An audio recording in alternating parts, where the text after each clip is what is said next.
Assalamualaikum warahmatullahi wabarakatuh. Saya perwakilan dari kelompok 1 ingin menjelaskan diskusi dari kelompok 1. Berikut daftar nama dari kelompok 1. Kasus dan data tambahan, seorang pasien berusia 55 tahun dirawat di bangsal penyakit. Di bangsal penyakit dalam mengeluh badannya terasa berat, sesak nafas jika berjalan walaupun sebentar. Klien belum mengetahui penyebab penyakitnya dan perawatannya.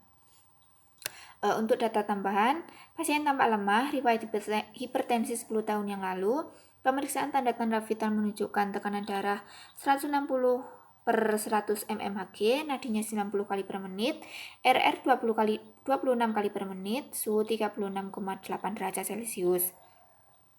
Berat badan 75 kg, tinggi badan 160 cm, terdapat bengkak di kedua kaki, terdapat asites, terdapat distensi vena jugularis, balance cairan selama 24 jam positif, laju filtrasi glomerulus 10 ml per menit.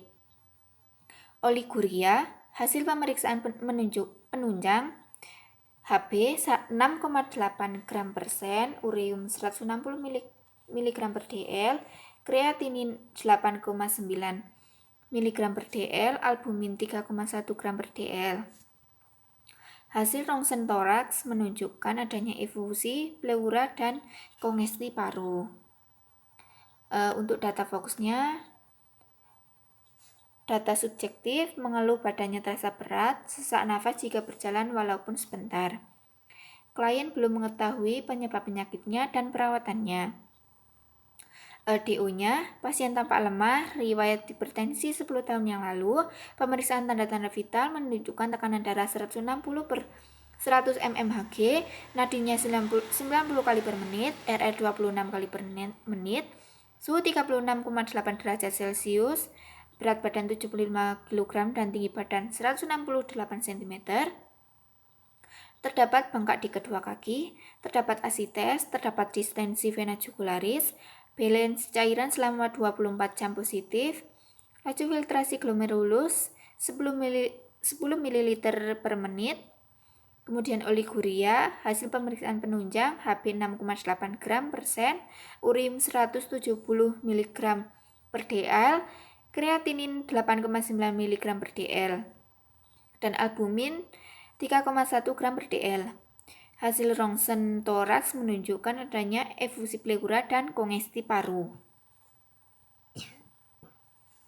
Diagnosa yang pertama, DS-nya tidak terkaji dengan DO, terdapat bengkak di kedua kaki, terdapat asetis, terdapat distensi vena jugularis, balance cairan selama 24 jam positif, oliguria, hasil rongsen toraks, efusi pleura dan kongesti paru, tekanan darah 160 per 100 mmHg, RR 26 kali per menit. Masalah kelebihan volume cairan, etiologi gangguan mekanisme regulasi. Yang kedua, dengan DS, mengeluh badannya terasa berat, sesak nafas jika berjalan walaupun sebentar. Pasien tampak lemah, terdapat bengkak di kedua kaki, tekanan darah 160 per 100 mmHg, RR 26 kali per menit, terdapat distensi vena jugularis, oliguria. Masalah penurunan curah jantung, etiologi hipertensi. Yang ketiga, mengeluh badannya terasa berat, sesak nafas jika berjalan walaupun sebentar. Dengan DO, pasien tampak lemah, tekanan darah 160 per 100 mmHg, nadinya 90 kali per menit. Masalahnya intoleransi aktivitas, etiologi ketidakseimbangan antara suplai dan kebutuhan oksigen. Yang keempat, DS-nya klien belum mengetahui penyebab penyakitnya dan perawatannya. Dengan DO tidak terkaji, masalah defisien pengetahuan, etiologi kurang informasi.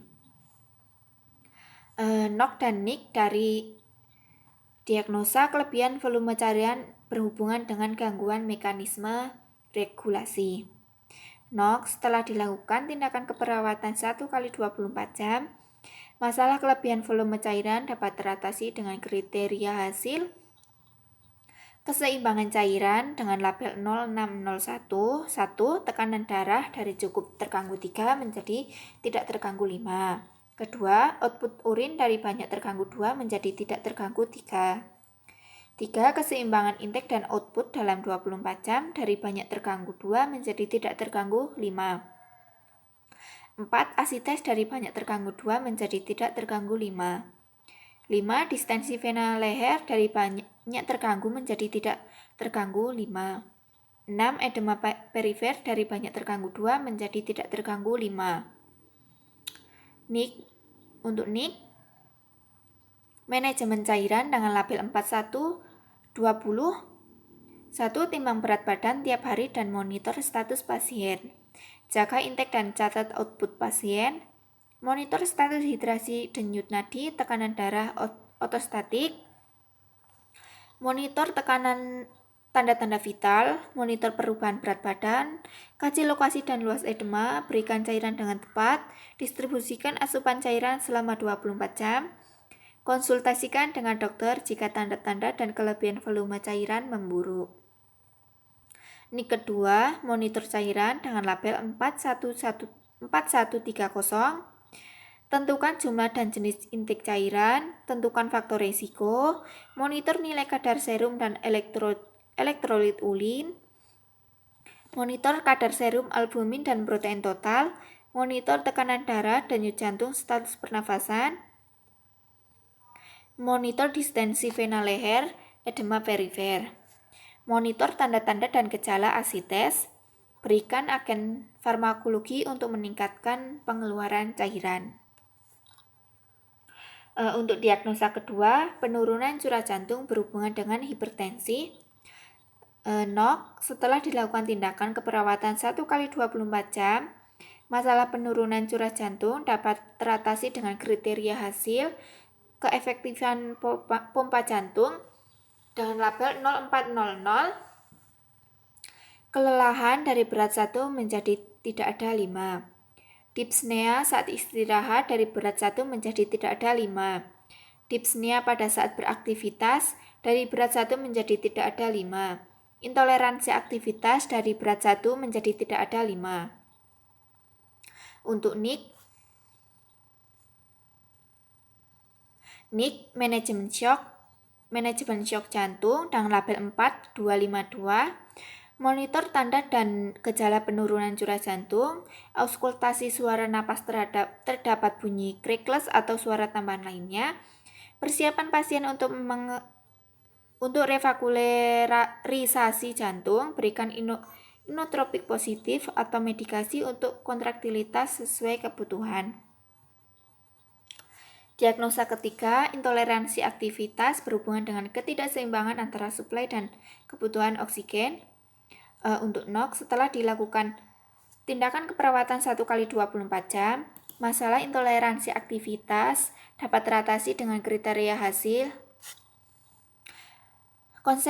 konservasi energi dengan label 0002. Prioritaskan aktivitas sehari dari jarang menunjukkan 2 menjadi secara konsisten menunjukkan 5. Mengorganisasi aktivitas untuk menyiapkan energi dari jarang menunjukkan 2 menjadi secara konsisten menunjukkan 5.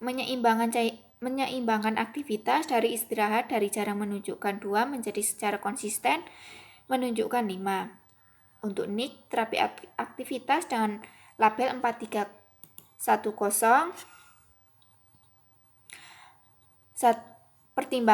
Pertimbangkan kemampuan klien dalam berpartisipasi melalui aktivitas spesifik, berkolaborasi dengan ahli terapis fisik, okupasi, dan terapis rekreasional dalam perencanaan dan pemantauan program aktivitas.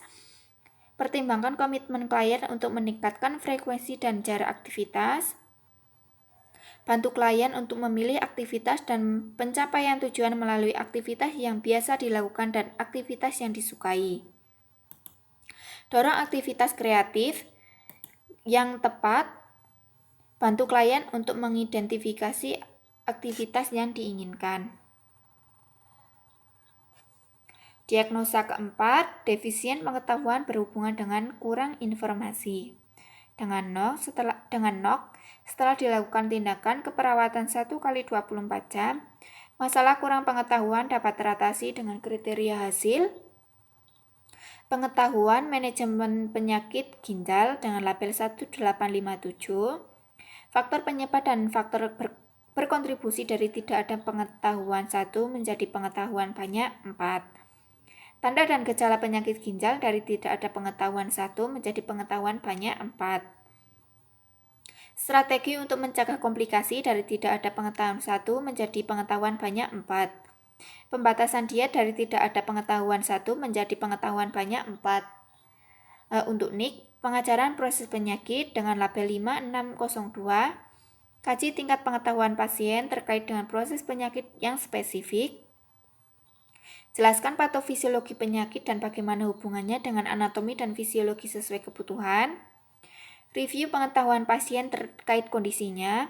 Diskusikan pilihan terapi atau penanganan. Edukasi pasien terkait tindakan untuk mengontrol atau meminimalkan gejala. Perkuat informasi yang diberikan dengan anggota tim kesehatan lain. Kesimpulan, gagal ginjal kronik termasuk penyakit ginjal yang berbahaya. Penyakit ginjal ini tidak menular namun menyebabkan kematian. Penyakit ginjal dibedakan menjadi dua, yaitu ginjal kronik dan gagal ginjal akut. Gagal ginjal kronik merupakan penurunan keadaan ginjal yang berat secara perlahan yang disebabkan oleh berbagai penyakit ginjal. Penyakit ginjal bersifat progresif dan irreversibel, umumnya tidak bisa pulih kembali. Gejala gagal ginjal kronik seperti tidak nafsu makan, mual, muntah, pusing, sesak nafas, merasa lelah, bengkak di kaki, dan tangan yang disertai uremia. Sekian presentasi dari saya. Jika ada kesalahan kata, saya mohon maaf. Jika ada pertanyaan, dipersilakan. Saya akhiri. Wassalamualaikum warahmatullahi wabarakatuh.